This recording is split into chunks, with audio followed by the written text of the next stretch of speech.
लिखल गइल बा कैसे हो कल जुगतरानी उपाय न को राम कथा रामायण दो। कलयुग में ये मानव के तोरण यही हिसाब से बाकी राम जी के कथा होके हनुमान जी के कथा होके और कथा के हर कोई सुने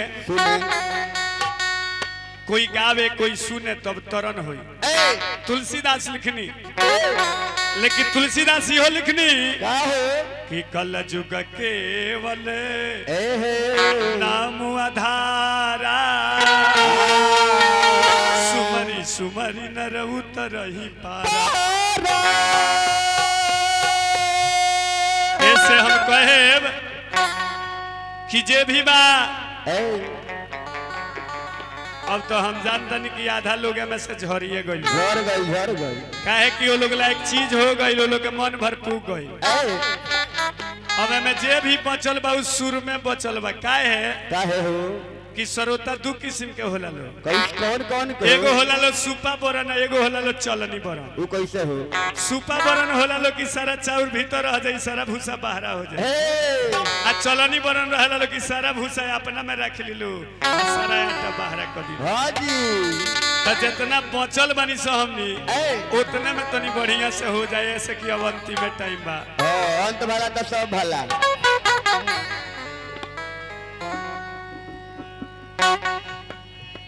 कोट कलप काशी बस मथुरा कलप हजार एक मिनट सरजुग जी बसे तुले न तुलसी राम झरोखा बैठी के सब कर मुजरालिन जाको जैसी चाकरी वैसे भरे भरे प्रेम से बोल दे हनुमान जी महाराज की।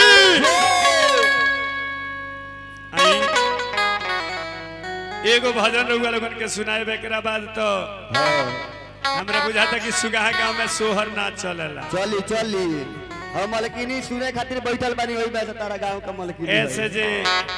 जगिलो बा लागल खियावे में आ सोहर के सुनवैया बा कोई ना बा सब कोई बा। एक समय के बात बा कि माई जसोदा भगवान कन्हैया के जानत ना रहल कि कन्हैया हुए कि कोनो लइका हुए। भगवान कन्हैया माई जसोदा के जनावे खतीरा लोग कहेला कि माटी खैले रहले भगवान कन्हैया माटी खैनी आ माई जसोदा देखी भगवान कन्हैया से पूछत तारी कि हे कन्हैया तू माटी खैले बड़ा कि ना कन्हैया कहले कि ना माई ना हम माटी नहीं खैले हो। जब इतना बात भगवान कन्हैया कहनी हाँ माई जसोदा हाथ में छोटे गो लकुटी लेहली अब भगवान कन्हैया के कान पकड़ लिया कहली कि बतावा कि माटी खैले बड़ा कि हम तो रउआ लगन के नायका नहीं सुनाएबे से कि हमरा नायका के शक्ति नहीं है ये पूरा लेका हुए वो रास्ता पर ना चले। सूरदास के भजन होई माई जसोदा देखी कैसे कहतरी भगवान कन्हैया से हो हो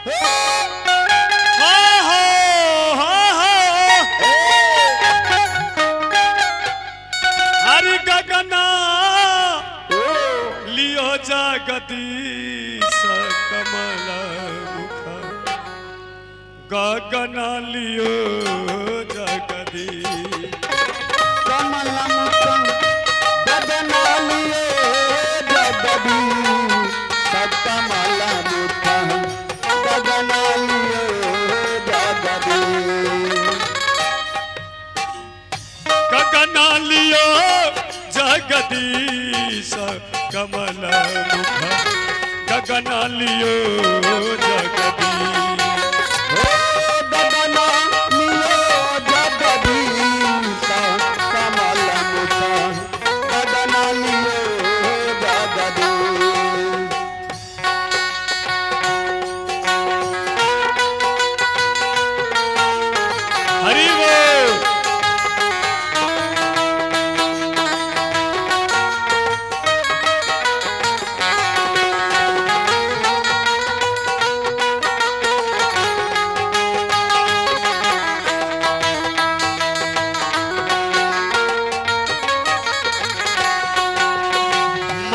खात देखी नंद रानी मन में लावतरी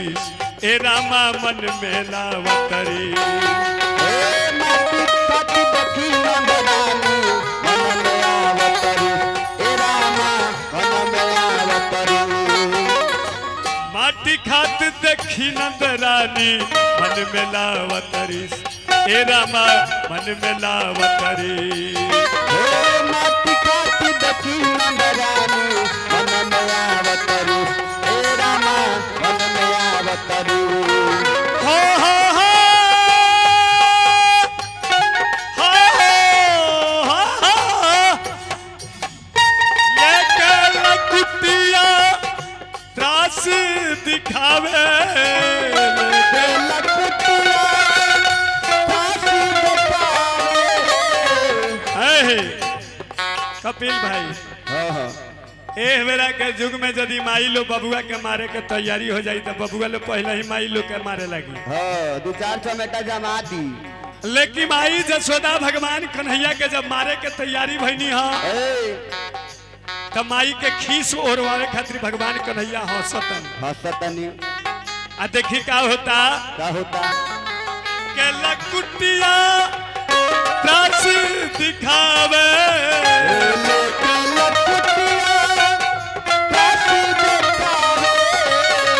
हसी उठे जगदीश कमल गगन लियो जगदीश कमल मुख गगन लियो जगदीश सतमन रूप गगन लियो जगदीश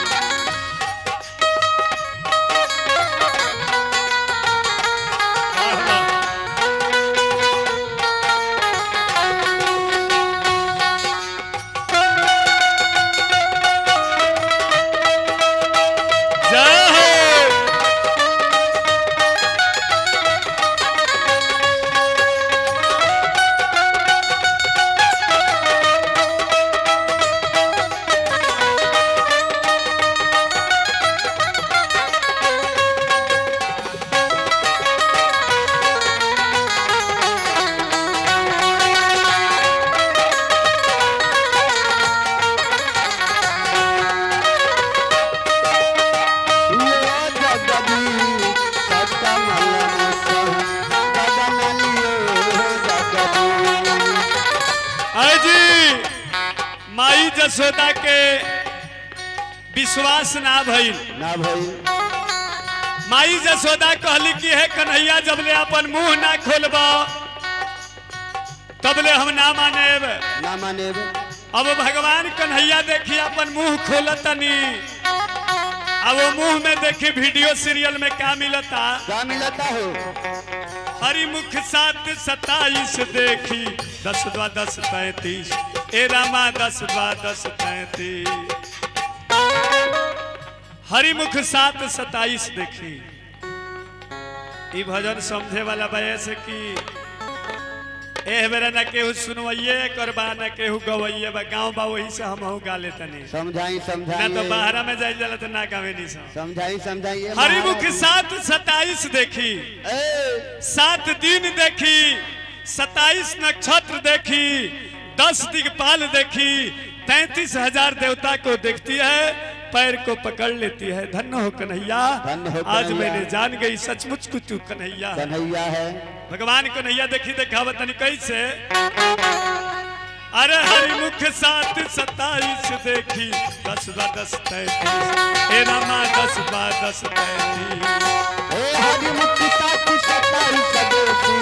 10-2-10-33 रामा 10-2-10-33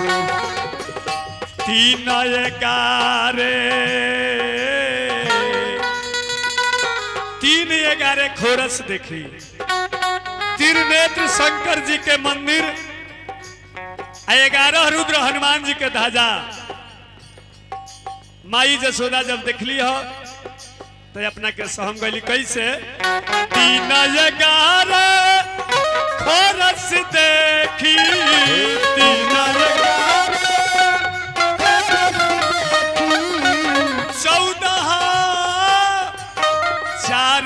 14-32 14 4 32 14 भुवन 4 वेद आई 32 दांत के भीतर भाव बा कैसे 14 4 32 कमल मुख गगन लियो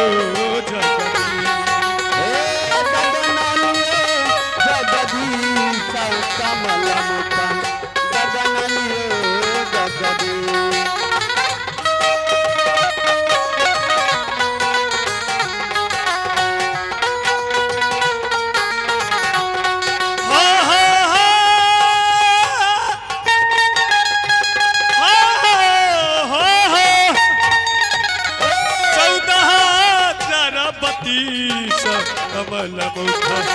गगन लियो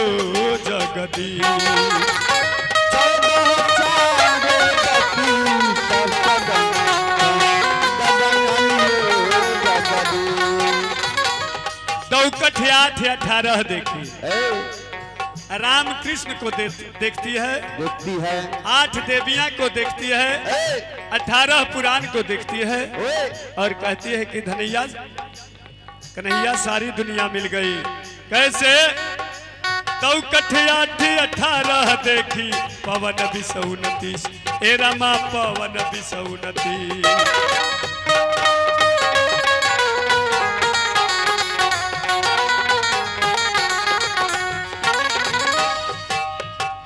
याद 88 मघ 84 याद 88,000 देवता 84,360 जोजन सूरदास लिखनी कैसे है याद 88 मघ 84 15 5 25 भाव बा देखी कितना सुंदर भाव लागल याद 88 मघ 84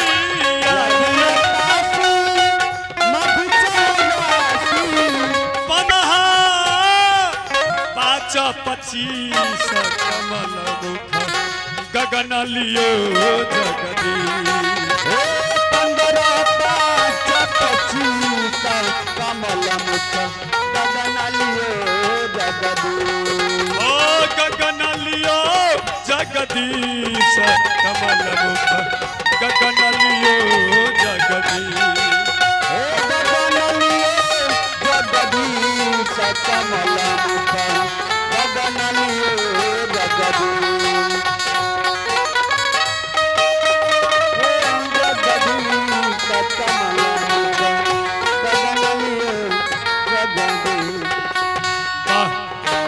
देखिए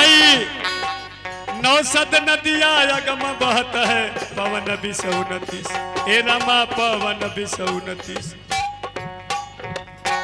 अंतिम पंक्ति में देखी सूरदास कैसे कहनी गंगा जमुना नर्मदा सब भगवान कन्हैया के मुंह में बहत लो नौसद नदिया अगम बहत है पवन 20 29 आ हवा जे बात से पवन 20 से 29 हो गए कैसे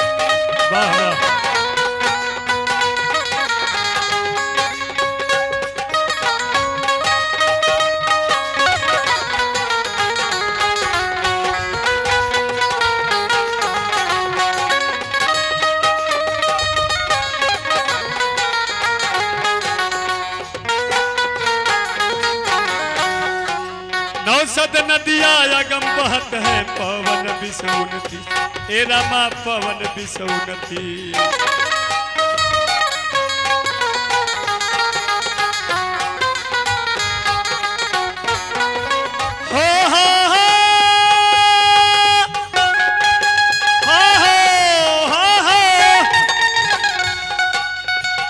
सूर शाम प्रभु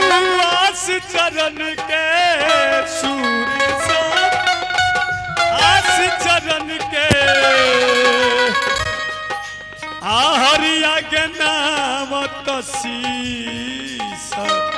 कमल मुख।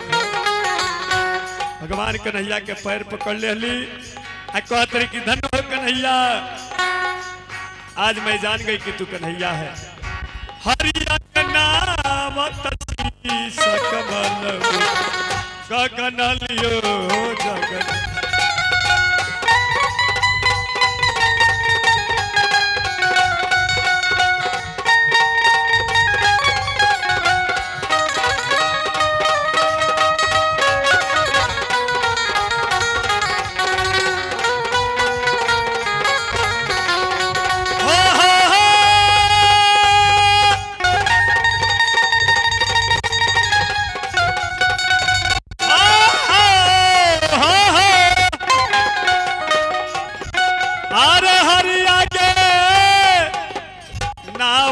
शीस कमल